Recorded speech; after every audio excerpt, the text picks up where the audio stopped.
Welcome to City Car Trainers, Personalized Car Training Services. Viewers, today we have a trainee in our academy. அவங்க own பண்ணியிருக்கிற vehicle Tata Punch automatic transmission vehicle.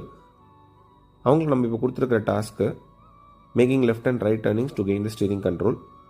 இந்த task start பண்ணுறதுக்கு முன்னாடி steering எப்படி hold பண்ணணும், left and 9 o'clock portion, right and 3 o'clock portion, steering திருப்பதுக்கான style என்ன, shuffle style, cross over style, ஸ்டீரிங்கோட வீல் பொசிஷனை எப்படி ஐடென்டிஃபை பண்ணணும், லெஃப்ட் சைடில் 1.5 ரொட்டேஷன் திரும்பும், ரைட் சைடில் 1.5 ரொட்டேஷன் திரும்பும்.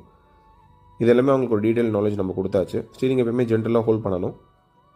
Procedure to make turnings, left turn க்ளோஸராக எடுக்கணும், ரைட் டர்ன் ஒய்டராக எடுக்கணும். Base theory speed control. எந்த ஒரு டர்ன் அவங்க பண்ணும்போதுமே இப்போ இங்கே ரைட் எடுக்கிறாங்க அப்படின்னா ஸ்பீடை கம்மி பண்ணிவிட்டு ஆஃப் பிரேக்கில் ஸ்லோ பண்ணிவிட்டு டர்ன் பண்ணிவிட்டு அவங்களோட ஃப்ரேம் ஸ்ட்ரைட் ஆகும்போது ஸ்டீரிங் ஸ்ட்ரைட் பண்ணணும். டர்ன் பண்ணும்போது ஸ்ட்ரைட் பண்ணும்போது ஸ்டீரிங்கை பார்க்கக்கூடாது.